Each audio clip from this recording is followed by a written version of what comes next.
Hã? Vocês lembram Não lembro não. de uma súmula que permite a condenação da pessoa simplesmente baseado no testemunho do policial que fez o aprisionamento?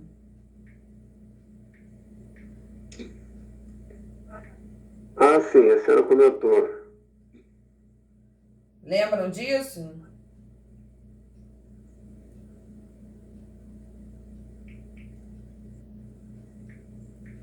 Lembro sim. Onde vocês estão com a cabeça, hein? Lembro sim, professora. Que a senhora Então, falou. se vocês pararem para analisar quanto a essa súmula é uma súmula completamente arbitrária. Uma vez que o testemunho policial, ele faz parte direta do quê? Da fase investigativa, onde não se permite a defesa nem o contraditório. Então, quando a gente pega e permite uma condenação baseada simplesmente num testemunho de um policial que efetuou o aprisionamento, nós temos inclusive dois defeitos nessa situação. Uma é, se eu prendo a pessoa, eu possuo interesse nessa condenação, até como forma de justificar o ato praticado por mim.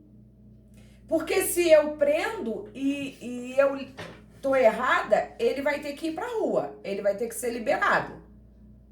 E, obviamente, quem efetuou o aprisionamento quer justificar o ato praticado. O aprisionamento foi em vão, então a prisão foi arbitrária, foi ilegal. Então, mais um motivo que enseja uma imparcialidade completa por parte da legislação referente a esta súmula aí, tá? Então, nós vamos ver aqui, eu botei aí para vocês alguns lembretes na nossa apostila. Não sei se exagerei, mas acho que vocês também teriam esquecido alguma coisa referente às provas irrepetíveis e antecipadas. Alguém ainda lembra disso?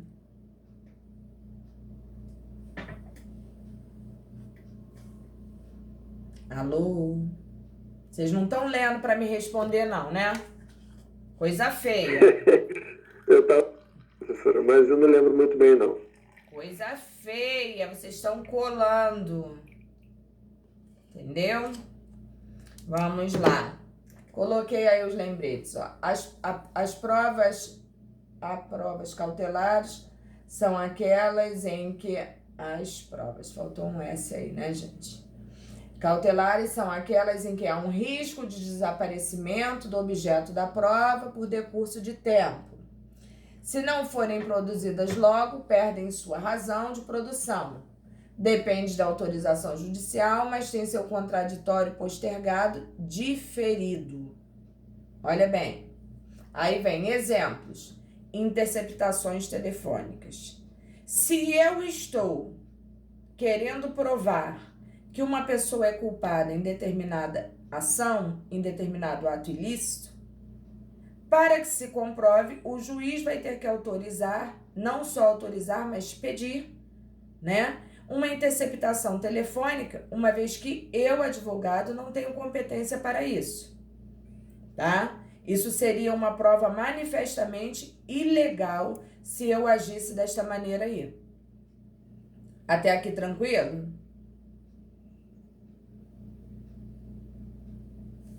Tranquilo, professor. Ok. No entanto, se o juiz não se concentra no caso em si e deixa passar aquele momento, o que pode acontecer? Ele perder tanto em prova quanto em qualidade de prova. E por isso, o momento da prova vai ter que ser diferido. Por isso, muitas das vezes, a gente não compreende, né? Ou os leigos dentro da justiça não compreendem o porquê de certas atitudes. Aí vem também, ó, as provas não repetíveis são aquelas que, quando produzidas, não têm como serem produzidas novamente. Perdeu. O exemplo mais citado é o exame de corpo de delito. Não dependem de autorização judicial e seu contraditório também é diferido. Por quê? Porque se eu tomo uma surra hoje, ou se eu sou estuprada hoje, ou qualquer coisa nesse sentido que necessite de um exame de corpo de delito, se eu não efetuar o exame hoje, no máximo amanhã, dependendo da situação, provavelmente eu estarei fazendo o quê? Diminuindo as chances de comprovar aquilo que eu estou alegando, uma vez que eu tive a possibilidade de efetuar o exame e abrir mão dele. E neste caso específico, não há necessidade de autorização judicial para tal exame, uma vez que depende única e exclusivamente da pessoa ofendida, tá? Nesse sentido, a gente também percebe que as provas são colhidas antecipadamente, inclusive a uma fase até de inquérito, né? E principalmente a uma fase processual. Porque muitas das vezes a pessoa ela é agredida e ela vai, por exemplo, a um hospital ser socorrida.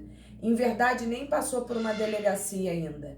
E é a partir daquele momento ali, que geralmente hospitais públicos têm um policial na porta, que fazem todas as anotações referentes às violências que adentram o hospital, né? E a partir daquele momento ali é que realmente a polícia investigativa começa a tomar conta da situação, mas não necessariamente antes de haver, inclusive, o corpo de delito, né? Que é uma forma de perícia.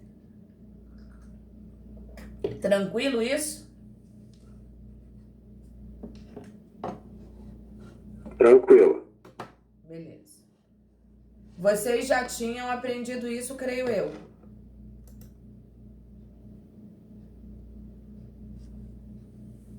Sim, isso daí já, professor. Ok.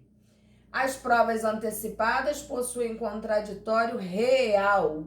Exemplo clássico da testemunha que está no hospital em fase terminal. Nesse caso, depende de autorização judicial. Sua colheita é feita em momento processual distinto daquele legalmente previsto. Por isso, a classificação. Então, percebam que o certo seria ouvir o testemunho em sede judicial, né? Geralmente em audiência. Só que num caso como aquele ali, não existe essa possibilidade. Inclusive, existe um risco de nós perdermos esse testemunho. Então, neste sentido, o judiciário vai permitir que se colha as provas antecipadamente e vai, inclusive, permitir a valoração e a aceitação daquele material probatório em momento distinto, né? Diferentemente, em verdade, daquilo que deveria ser feito. Por quê? Porque se o cara está numa fase terminal, a qualquer momento ele pode vir a falecer e essa prova seria inexistente se não fosse colhida. Beleza? Beleza. Tranquilo. Características do inquérito policial. Como já comentado, o inquérito policial é inquisitivo, né? Por um motivo justo até, né? Pelo qual não há falar nesta fase em contraditório ou ampla defesa, como nós já havíamos dito anteriormente. Ele também é obrigatório no caso de ação penal pública incondicionada. O delegado, tendo conhecimento da suposta ocorrência da ação penal, não pode deixar de instaurá-lo. Tô com preguiça. Vai ficar com preguiça, mas vai ter que fazer, tá? Não tem jeito. O delegado, tendo conhecimento da suposta ocorrência da ação penal, não pode deixar de instaurá-lo. Ele também é indisponível. Após a instauração, deve ser devidamente concluído pela autoridade policial com relatório. Não dá para ele guardar tudo na cabeça, né? Ou anotar num papelzinho e levar para casa para quando ele precisar fazer uso. Vou catar na gaveta aqui para ver o que eu vou decidir. Não. Tudo tem que ser relatado, tudo tem que ser anotado, com data, horário, nomes, precisão absoluta daquilo que foi colhido. Ele também é considerado dispensável, pois não é condição indispensável para a propositura da ação penal, desde que já existam elementos de provas suficientes, como é o caso do relatório votado em CPI, né? Que é a Comissão Parlamentar de Inquérito. Neste sentido, já vem tudo o quê? Tudo pronto, tudo comprovado, devidamente comprovado. O máximo que se faz é dar uma melhora, né? Um ajuste, vamos colocar assim. Mas, em verdade, neste sentido ali em específico, é dispensável sim.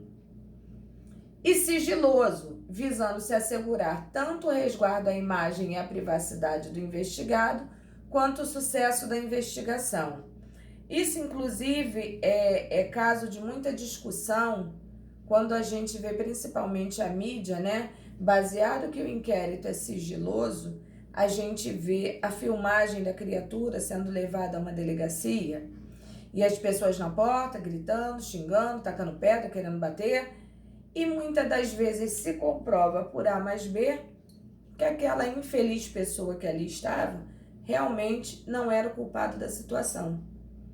Nesse sentido, como faz? A imagem já está queimada, né? Desgastada, a criatura já sofreu o que tinha para sofrer, muitas vezes apanhou, teve sua casa depredada, entendeu? Seus filhos ameaçados, sua mulher ou seu marido também, já teve que mudar de moradia e ir para outra cidade, ou às vezes perde o emprego. É muito complicado essa exposição antecipada da pessoa, uma vez que realmente não constatou-se o flagrante delito, né? E muitas das vezes, gente, em flagrante delito, tá? Pode acontecer uma aparente flagrância, vamos dizer assim, e a pessoa realmente não ser envolvida em nenhuma daquelas situações. Isso acontece muito com o usuário de drogas, que está no momento da compra, né, da substância tóxica, e a polícia chega e acaba enquadrando aquela criatura que é usuária como se traficante fosse. E naquele momento ali há uma possível flagrância, né? Onde o policial geralmente acusa o usuário, o viciado, né? De tráfico ilícito de entorpecentes, quando em verdade ele só estava no lugar errado, na hora errada, e deu azar. Esse é o azar que dá às pessoas que geralmente andam no escuro, né? Então a gente tem que ter muito cuidado com isso, porque não necessariamente uma flagrância, um flagrante delito, comprove verdadeiramente e efetivamente que a pessoa realmente é culpada. Alguma dúvida quanto a isso, gente?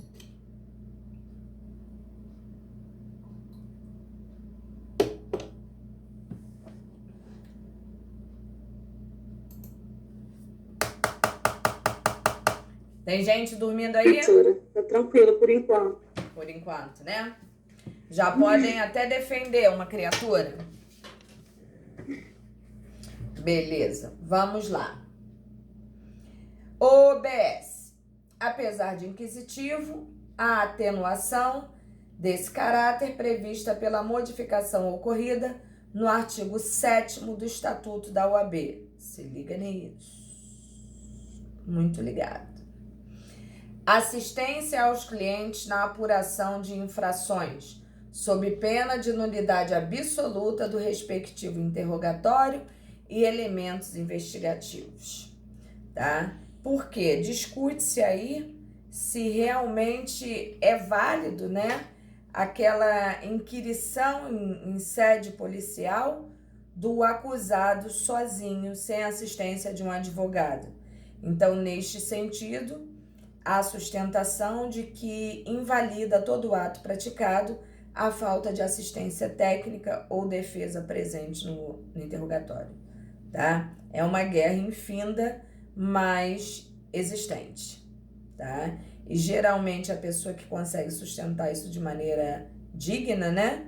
Ela consegue realmente a invalidade do ato.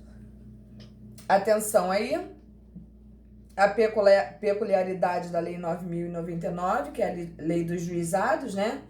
Que substituiu o inquérito policial pelo termo circunstanciado.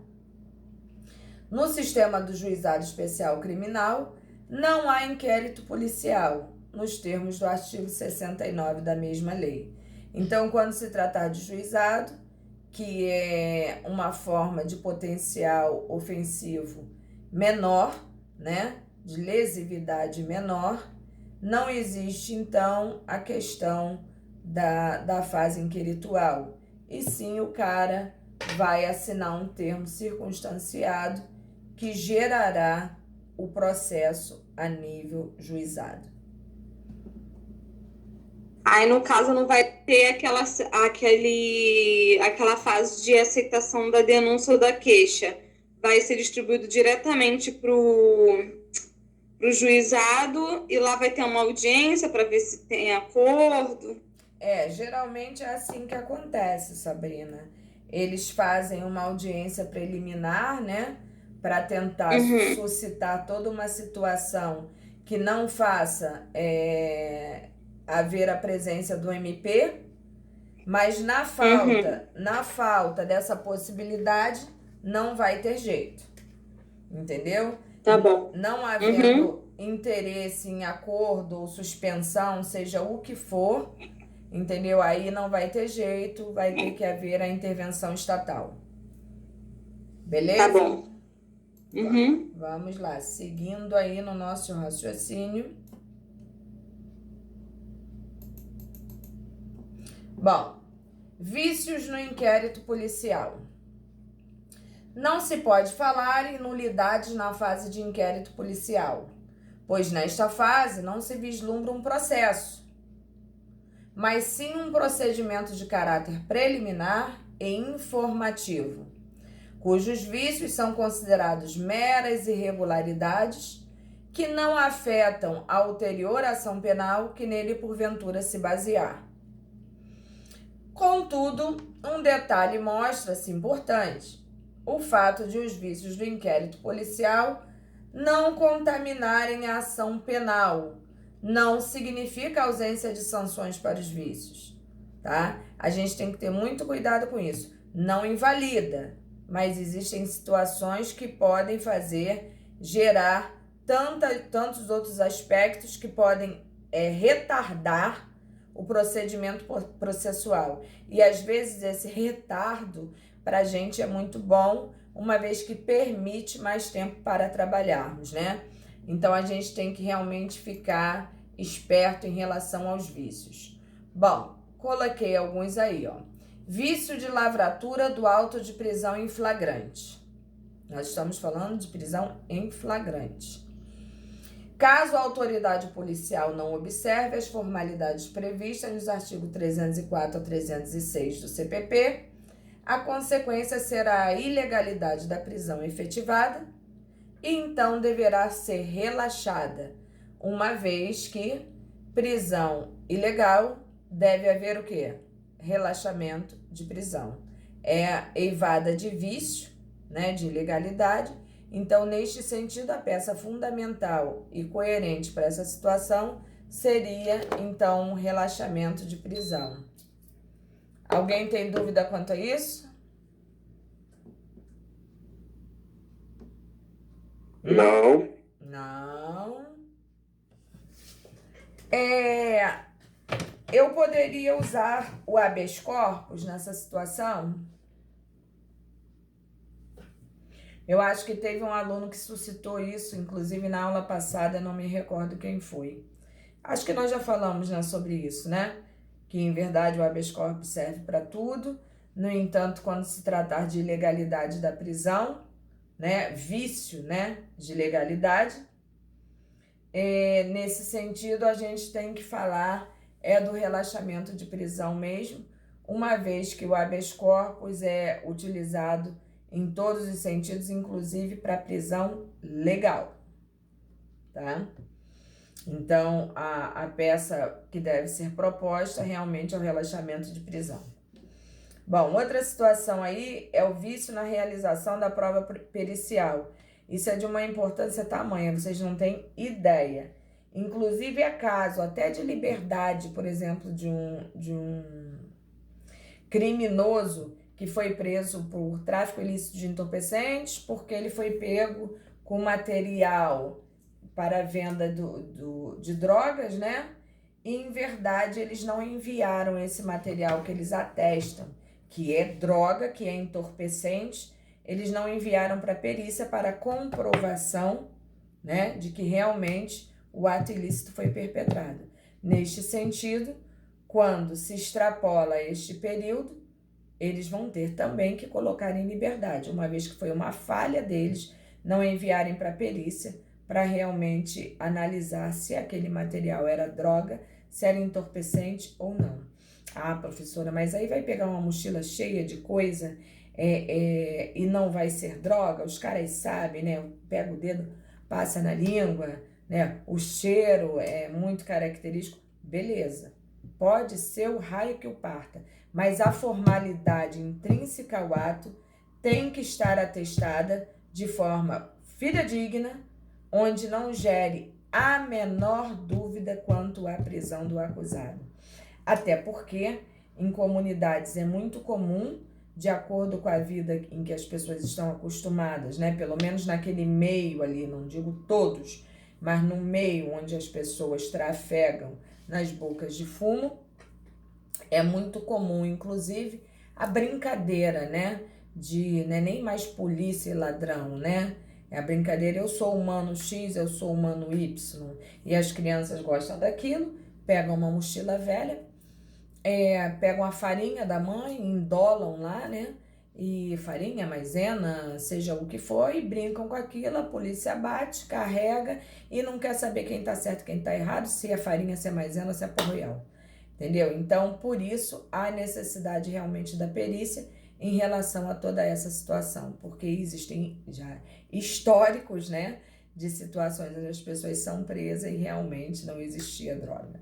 Entendeu? É fantástico, mas existe.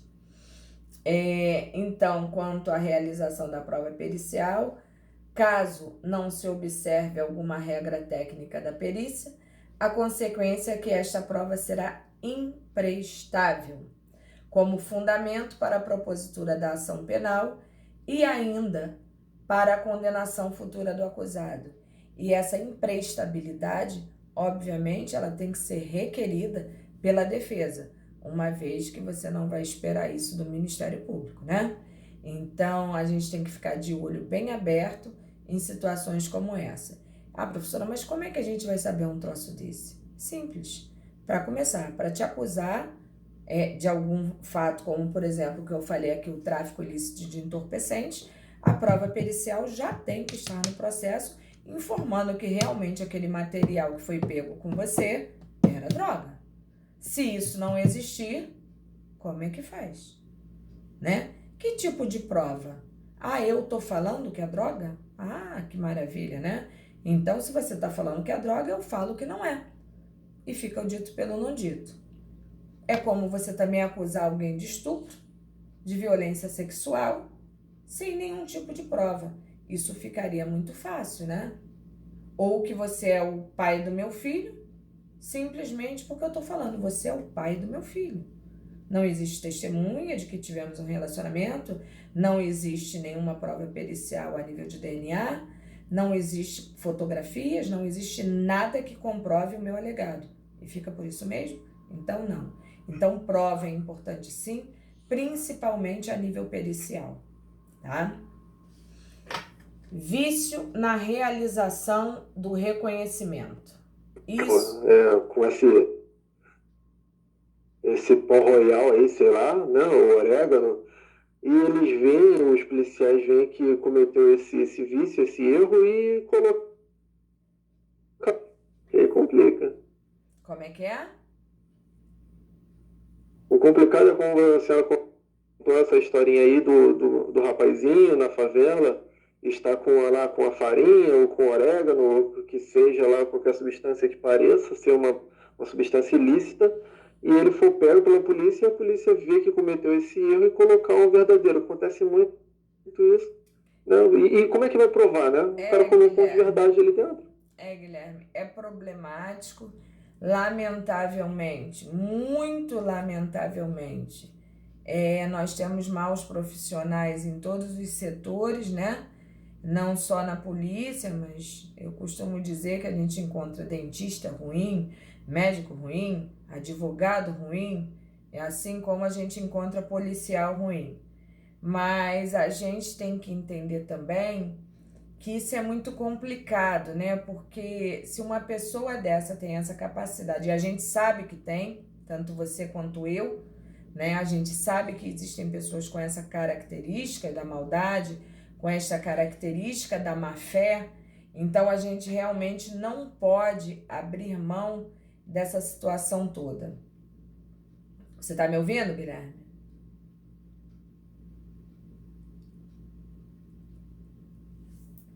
Guilherme?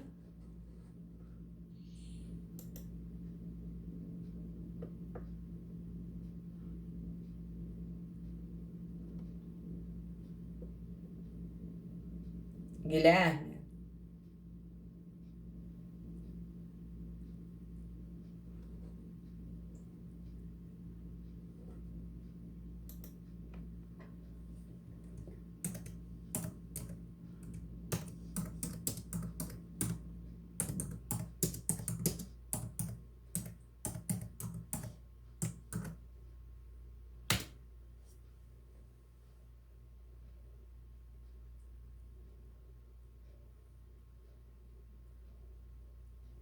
Alô?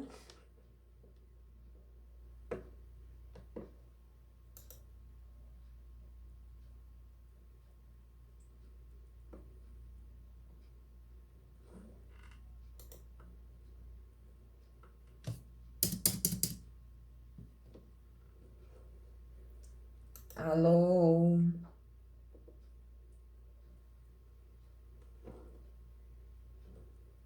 Guilherme?